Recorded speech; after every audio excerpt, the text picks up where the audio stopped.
Finally, we've got it going. Yona, you are on the Leaders Who Care series, and we're going to show everybody why you are a leader who cares. So, welcome. Thank you. So, tell me, first of all, let's briefly introduce yourself. Tell me where you're from originally, where you are now. Tell me a little bit about your family. Maybe something you've never told anybody and you want to reveal it to the world now. That's always interesting. You don't have to, but something like that. But tell me a little bit about you and your family and stuff. Well, my name is Ilona, like you said. I was born in Armenia. I moved to the US. First, I moved to Boston, but now I'm in New York City, Manhattan. I moved here when I was 6 years old in 2017, and I had actually no clue I was even moving. This was a little getaway vacation, and then now I've been here for like 6, 7 years. No, I'm sorry. That's a great vacation. Yeah. But yeah, I've been here for a while now. I actually, I took a little break for 2 years. I was in Armenia for my first 2 years of middle school, sixth, seventh grade, I was there. And then I came back here. And now my eighth grade, I am here. And Awesome. You speak, how many languages do you speak? I speak Armenian, Russian, English, and now I'm learning Mandarin. You're learning Mandarin. Wow. All right. So how do you say a few words in Mandarin? 你好. 你好, I know that one. 你好, 你好. No, that's super valuable. Way to go. I think you get a lot of advantages, obviously being able to speak different languages, but I think you also learn where things are derived from very much with languages. So that's pretty cool. So you've had an interesting life so far as a kid, if you will. Um, what were you like when you were growing up younger and now to the point where you're a big kid? So when I was younger, which I still am, but when I was smaller, you could say, um, I was always I was very curious. I always questioned everything around me about its history, why, what, how, and of course when. And I always asked questions. Growing up, I was always like, people are sometimes shy to raise their hand. I would be the first person to raise their hand in class. I would be like, Miss, what's this? What's that? And I would ask for about like everything. I felt like sometimes the teachers would be annoyed of me asking too many questions. But um, I had always asked so many questions, and there was even a time, it was in third grade, and we were learning multiplication and division. And also, we were introduced, like going towards fourth grade, my teacher was also introducing fractions. That was something revolutionary to my brain. Hmm. Um, that that certain unit I had with multiplication, that was one of the hardest times I would say for my younger self. Wow. But now, because I always love math, my dad's side is full of mathematicians, people in STEM, and my dad's aunt is an actual math teacher in Armenia, and we have a couple math teachers in our family. So I've always been good at math naturally. And when I came across multiplication, I was like, hold on, something's going on here. Doesn't feel familiar. But that time, I remember my teacher would be, she would see me stand up or raise my hand, and she would just let out the biggest sigh.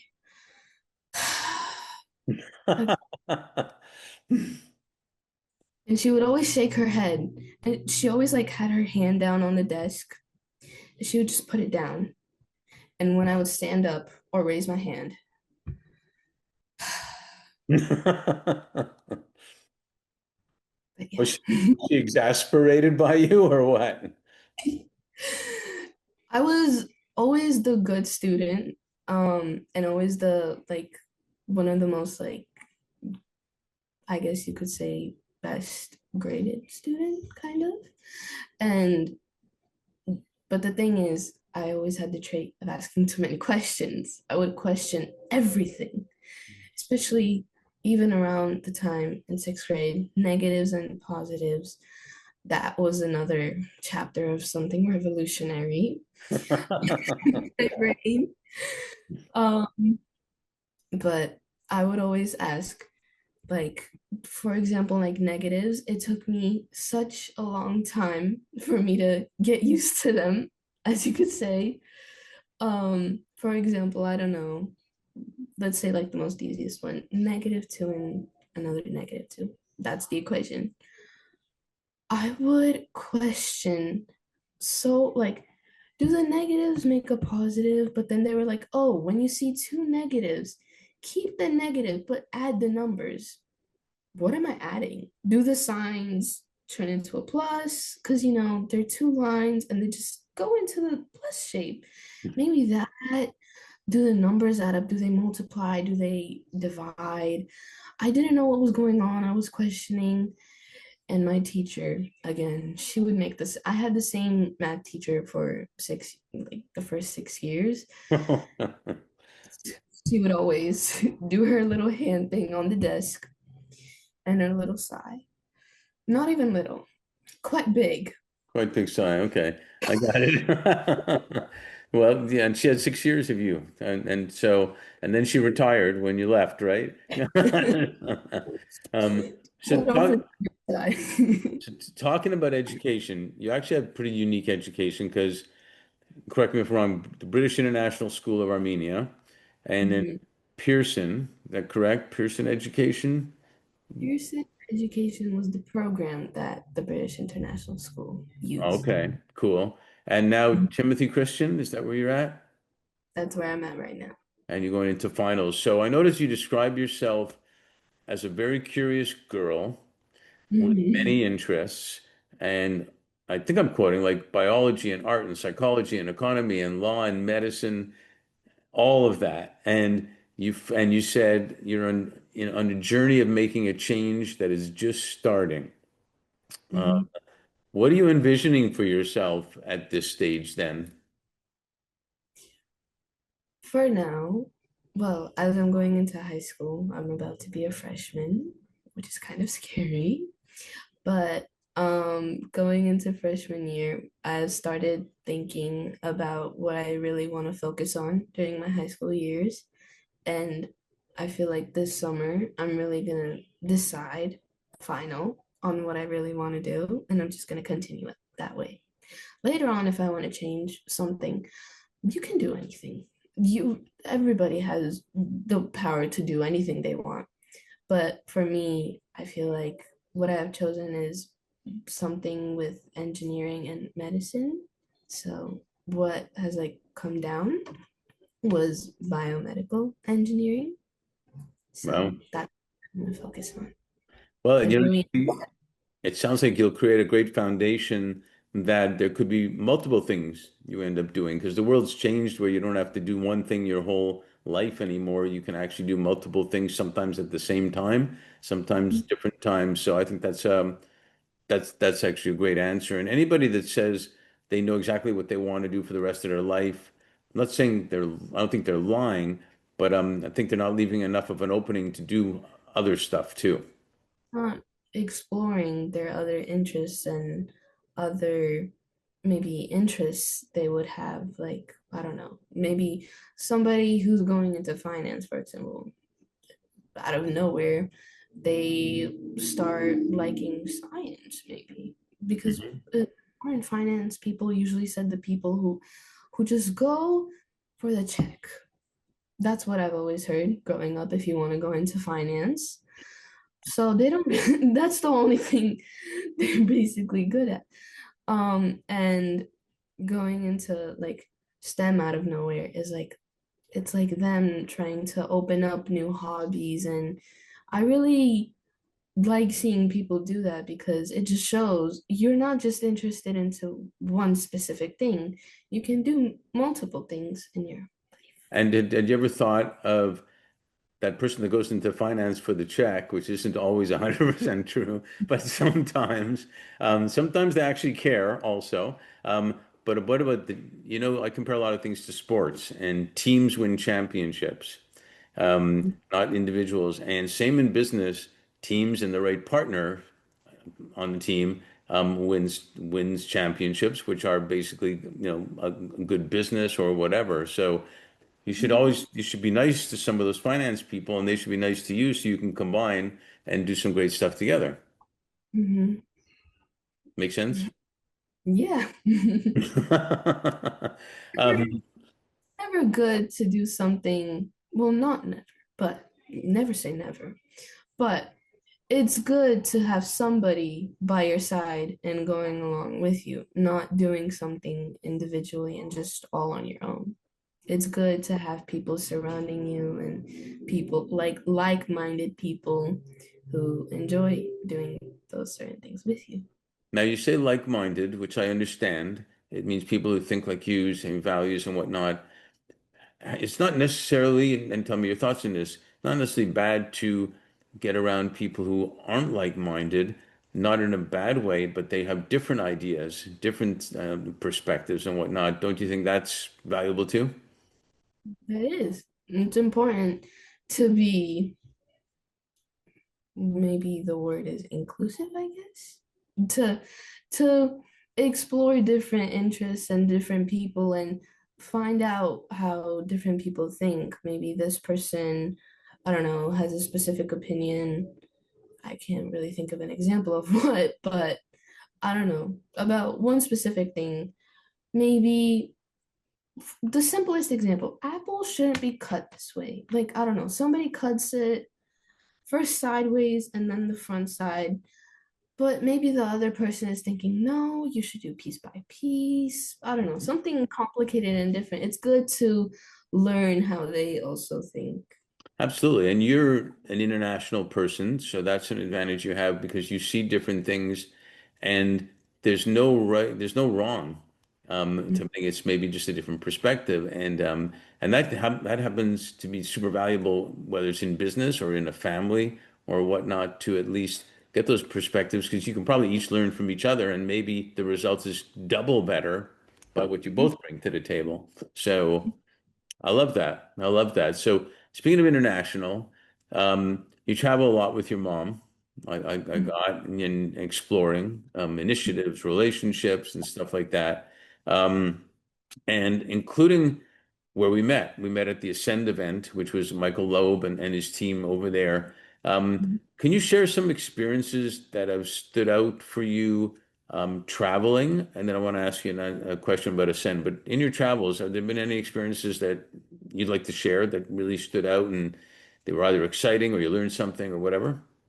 Traveling, one, has taught me a lot and how different people are. How, let's say, when I was going to Paris with my mom and my little sister for my sister's and my mother's birthday, they're right after each other.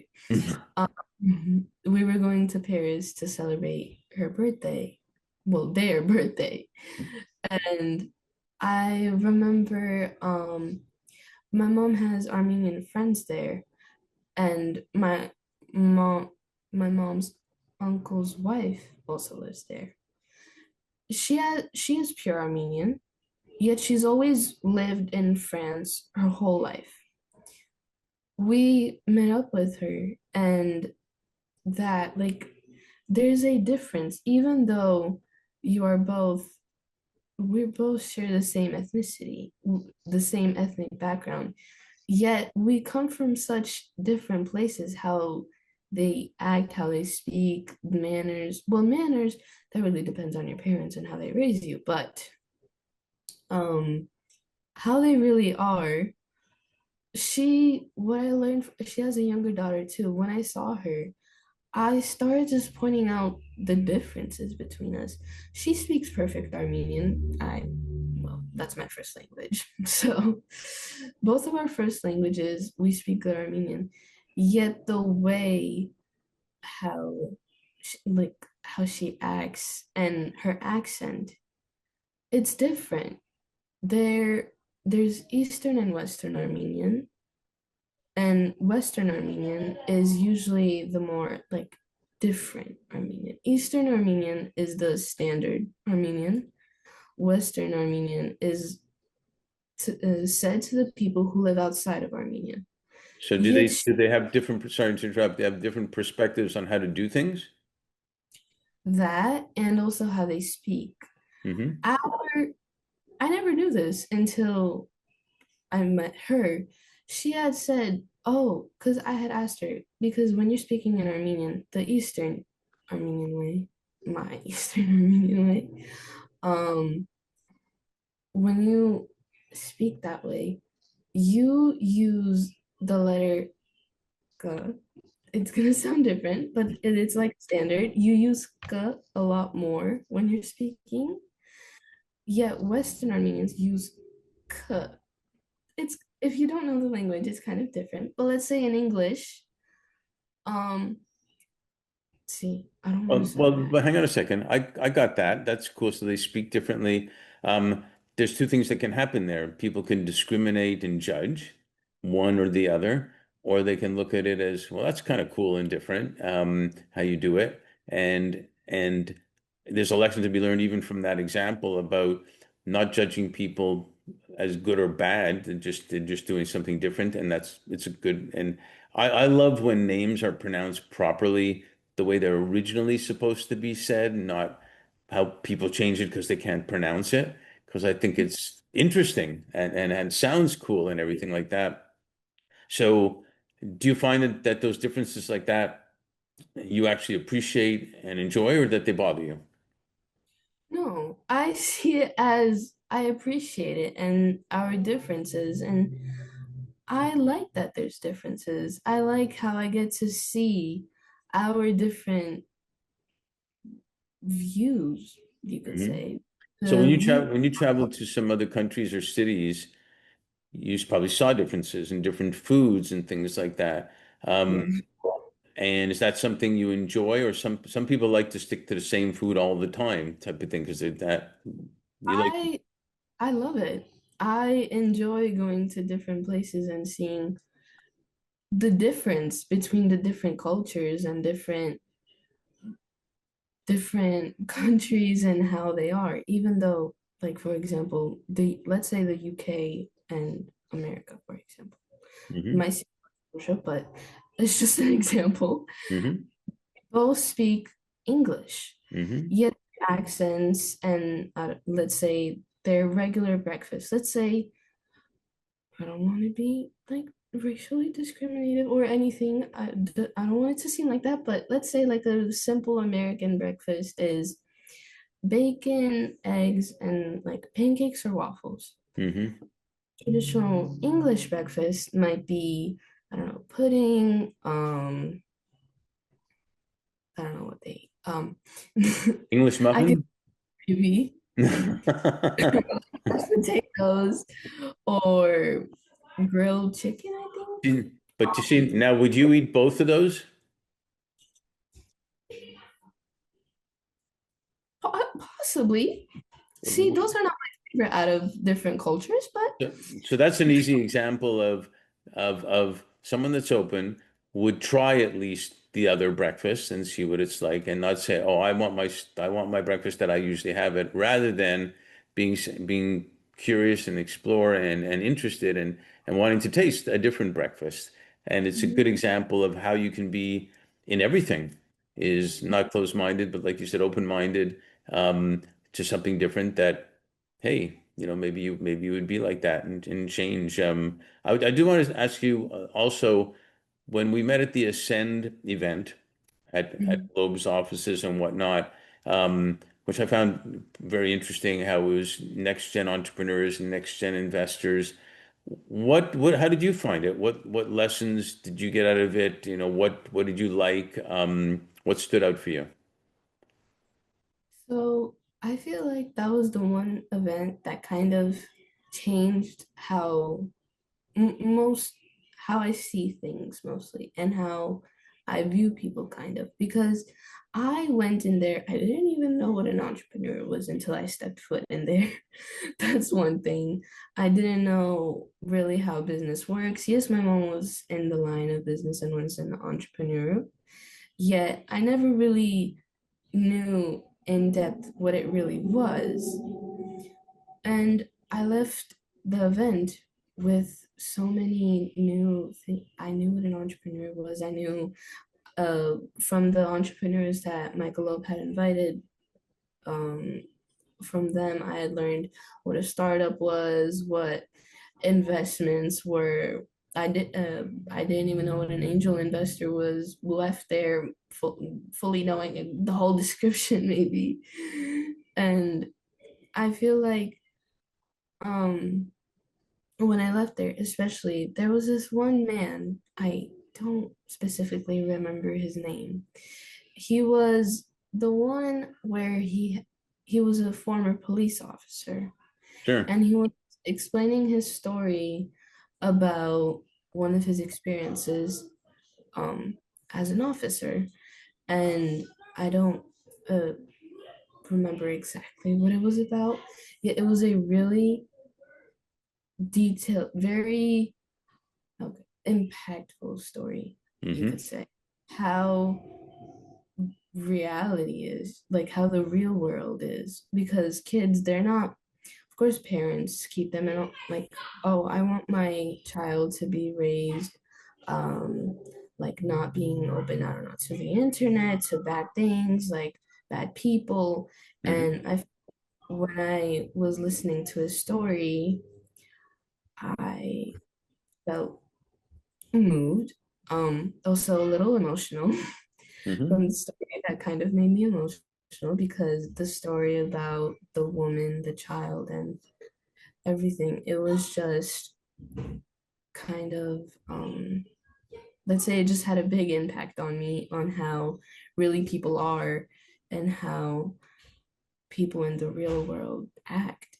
And that kind of opened my eyes on how parents usually, yeah, like scold the kids on, I don't know, don't, I don't know, don't touch the stove, don't use the knife, like, I don't know, don't cut yourself, be careful of this, be careful of that.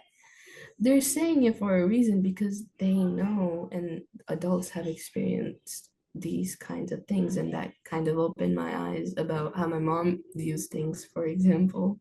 It's a So that great was that's a great example how you gave because it prevents you from making mistakes that they already know about and you don't.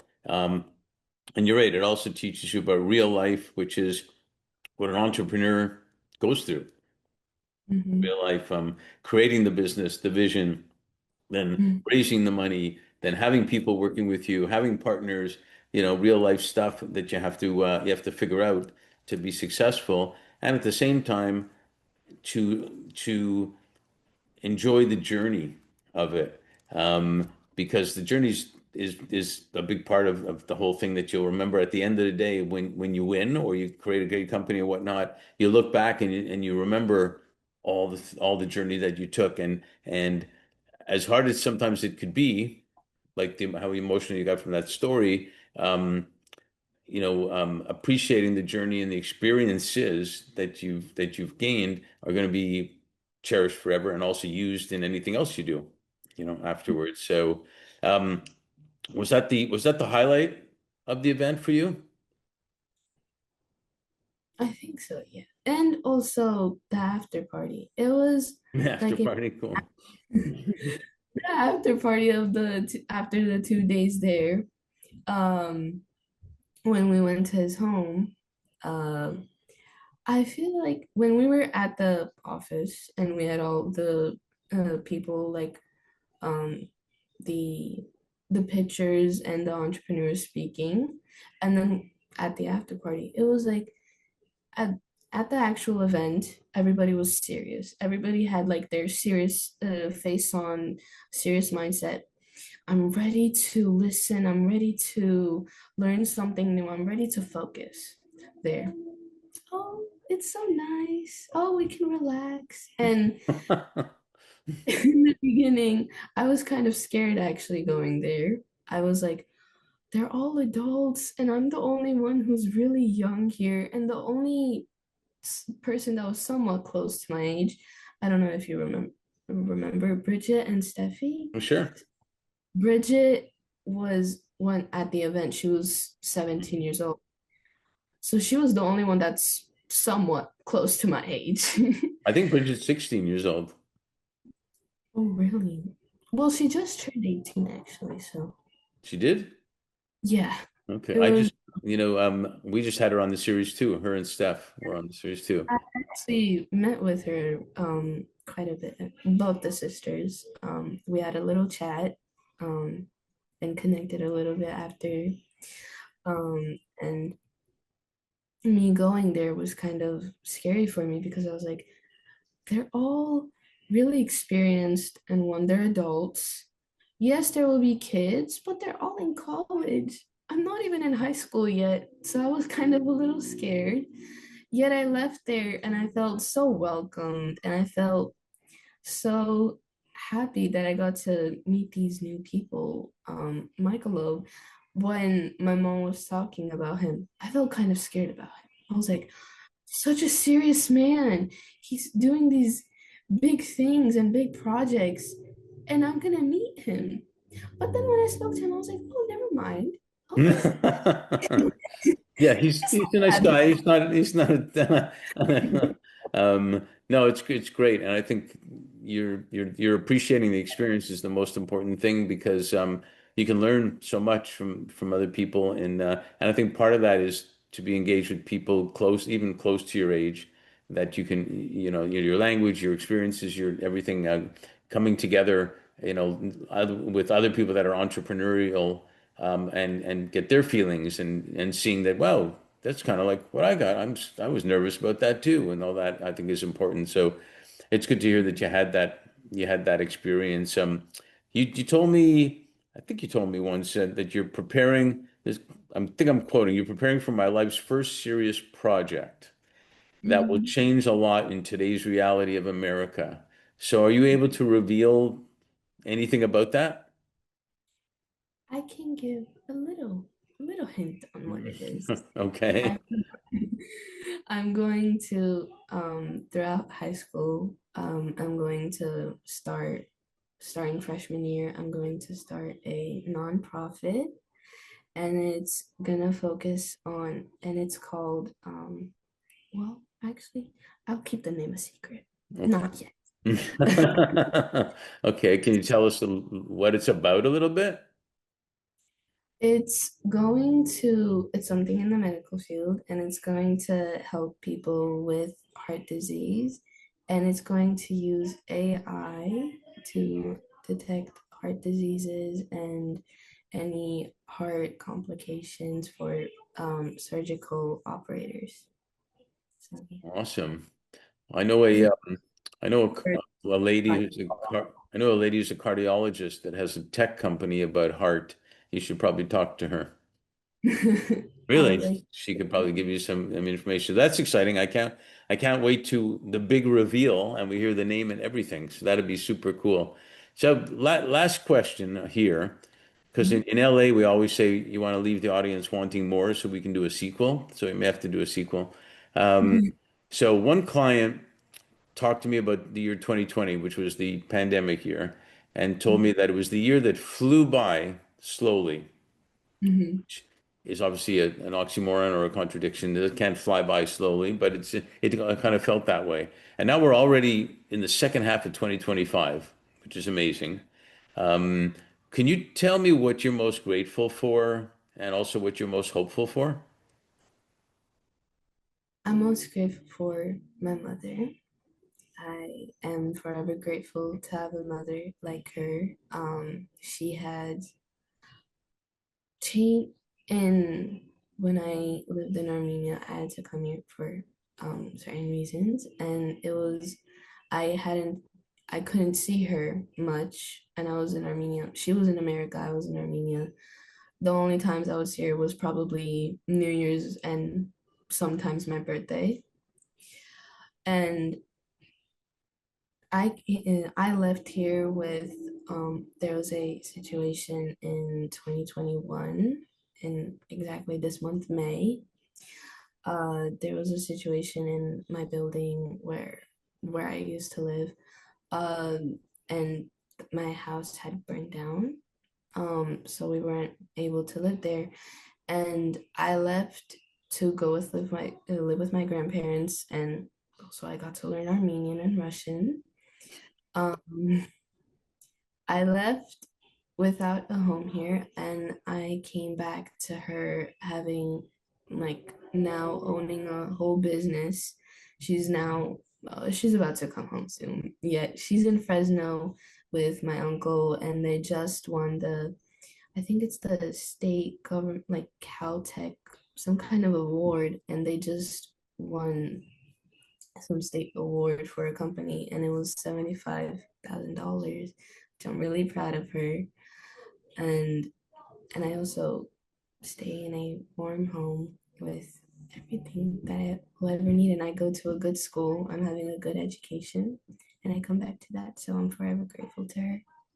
That's awesome. Thanks for sharing that. And what are you most hopeful for? Hopeful for will be to for me to be able to retire my mom by the time I'm 25 or 24. So, Okay, so about 10 years. yeah. Oh, wow. 10 years. I have Cool. to be able to retire her. I have plenty of time. Maybe I could shorten the time a little bit. Oh, all right. I love that positive attitude. Well, that's awesome. Hey, I'm grateful for having a new friend, a new young friend who is a leader who cares, and um, and I'm super hopeful because I think you've got the right attitude and certainly the right energy to be successful, not only just in making money, but making a difference out there and in the heart world, it sounds like. So way to go. And thanks for being on the series on Leaders Who Care. Thank you.